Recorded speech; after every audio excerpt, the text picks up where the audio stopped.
মিরপুরের শেওড়াপাড়ায় যে জোড়া খুন সেই খুনের ঘটনার রহস্য উদ্ঘাটন এই বিষয়ে আজকের এই প্রেস ব্রিফিং। আমরা সকলেই জানি যে গত 9 মে 2025 তারিখ মিরপুর থানাধীন এলাকার শেওড়াপাড়ার একটি জোড়া খুনের মতো নৃশংস হত্যাকাণ্ডের ঘটনা ঘটে। উক্ত ঘটনায় আপন দুই বোন মরিয়ম বেগম এবং সুফিয়া বেগম নামে আপন দুই বোন সেই হত্যাকাণ্ডের শিকার হন। ঘটনা সংঘটনের তথ্য প্রাপ্তির সাথে সাথে ডিবিডিএমপির একটি টিম ঘটনাস্থল পরিদর্শন করে এবং ছায়া তদন্তের কার্যক্রম শুরু করে। তদন্তকালীন মূলত আমরা সিসিটিভির ফুটেজ সংগ্রহ করি এবং পারিবারিক কোনো শত্রুতা বা দ্বন্দ্ব থেকে উক্ত ঘটনা সংঘটিত হয়েছে কিনা তা খতিয়ে দেখার জন্য পারিবারিক সদস্যদের জিজ্ঞাসাবাদ এবং আশেপাশের আনুষঙ্গিক যে আলামত সহ জিজ্ঞাসাবাদ সে কার্যক্রম আমরা অব্যাহত রাখি। ছায়া তদন্তকালীন পরিবারের এক ব্যক্তির অস্বাভাবিক আচরণ আমাদের দৃষ্টিগোচরে আসে। পাশাপাশি সিসিটিভি ফুটেজ পর্যালোচনা করে উক্ত ব্যক্তিকে আমরা সিসিটিভি ফুটেজের মাধ্যমে শনাক্ত করতে সক্ষম হই। অর্থাৎ আমরা যখন তদন্ত কার্যক্রম করি, জিজ্ঞাসাবাদ করি, তখন মনে হচ্ছে উক্ত ব্যক্তি পুলিশি কার্যক্রমের উপর বিশেষ নজরদারি রাখছেন। অর্থাৎ পুলিশ কখন কাকে কি জিজ্ঞাসা করছেন, কোথায় যাচ্ছেন, কোন আলামত সংগ্রহ করছেন সে বিষয়ের দিকে তার বিশেষ দৃষ্টি ছিল। তো সিসিটিভি ফুটেজ পর্যালোচনায় আমরা দেখতে পাই যে ঘটনার দিন 9 তারিখ 12টা 47 মিনিটের সময় কোনো এক ব্যক্তি একটি হ্যাভারসেক ব্যাগ, খয়েরি রঙের একটি হ্যাভারসেক ব্যাগ নিয়ে জিন্সের প্যান্ট পরিহিত অবস্থায় এবং লাল রঙের একটি টি শার্ট, লাল রঙের একটি ক্যাপ, মুখে মাস্ক পরিহিত অবস্থায় বিল্ডিংয়ের মধ্যে প্রবেশ করে। অতঃপর 1টা 57 মিনিটে উক্ত ব্যক্তিকে ভিন্ন পোশাকে আমরা সিসিটিভি ফুটেজে বের হতে দেখি। অর্থাৎ তার পরনের প্যান্টের রঙটা ভিন্ন ছিল, গায়ের টি শার্টটা ভিন্ন ছিল, মাথার ক্যাপ সঠিক ছিল, মুখে মাস্ক ছিল না। তৎপরবর্তী আমরা যখন নিশ্চিত হই যে উক্ত ব্যক্তিটির নাম গোলাম রব্বানী খান তাজ, সে 14 থেকে 15 বছর বয়সী একটি শিশু এবং সে উক্ত পরিবারের আর এক বোনের, অর্থাৎ যে দুই ব্যক্তি মারা গিয়েছেন তাদের অন্য এক বোনের ছেলে।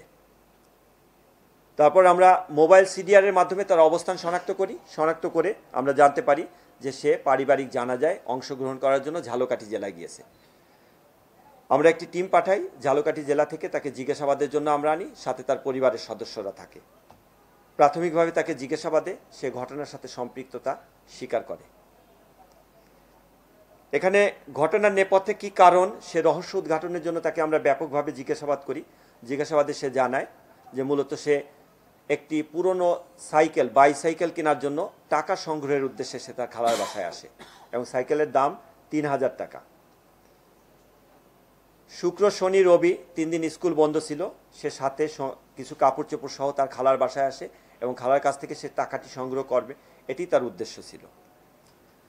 সে উদ্দেশ্যে খালার বাসায় এসে যখন প্রবেশ করার পর তার খালা, সে একা এসেছে না সঙ্গে তার মা এসেছে এটি জানতে চাইলে তার মা পরবর্তীতে আসবে মর্মে সে তার খালাকে অবহিত করে। সে তার খালার বাসায় যাওয়ার পর খালা যখন তাকে লেবুর শরবত দিয়ে আপ্যায়ন করার জন্য ডাইনিং টেবিলে চাকু দিয়ে লেবু কাটছিল এবং অন্য আর এক খালা আরেকটি রুমে হাঁড়ি পাতিল এগুলো ধোয়া মোছা করছিল, ঠিক এই মুহূর্তে সে তার খালার লিভিং রুমে ঢুকে সেখান থেকে খালার মানিব্যাগ থেকে টাকা চুরি করে। টাকা চুরি করার ঘটনাটি তার খালার চোখে পড়লে তার খালা যখন টাকা চুরির বিষয়টি তাকে চার্জ করে এবং তার মাকে বলে দিবে মর্মে তাকে জানায়, তখন সে দিক বিদিক হয়ে ডাইনিং টেবিলের এখানে এসে ওই চাকু দিয়ে তার খালার পেটে আঘাত করে। খালার পেটে আঘাত করার পর খালা চিৎকার করে এবং তার কাছ থেকে বাঁচার জন্য যখন তাকে ধাক্কা দেয় তখন সে উপর্যুপরি আরও কয়েকবার চাকু দিয়ে পেটে আঘাত করে।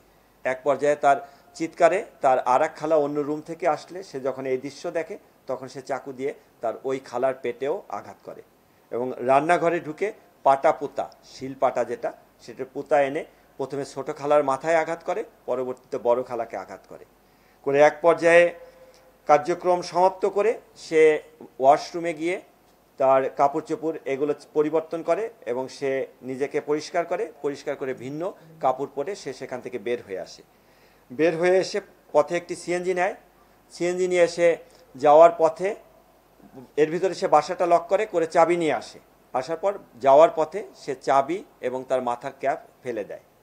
তার বাড়ি শনির আখড়ার ওখানে একটি shopping mall, eastern shopping mall, সেটির 3 তলায় মসজিদের ওয়াশরুমে সে যায়, গিয়ে তার রক্তমাখা কাপড় চোপড় সে ওইখান থেকে যেটা নিয়ে আসে সেটির ভেন্টিলেটর দিয়ে বাইরে ফেলে দেয় মর্মে পুলিশের কাছে স্বীকার করে।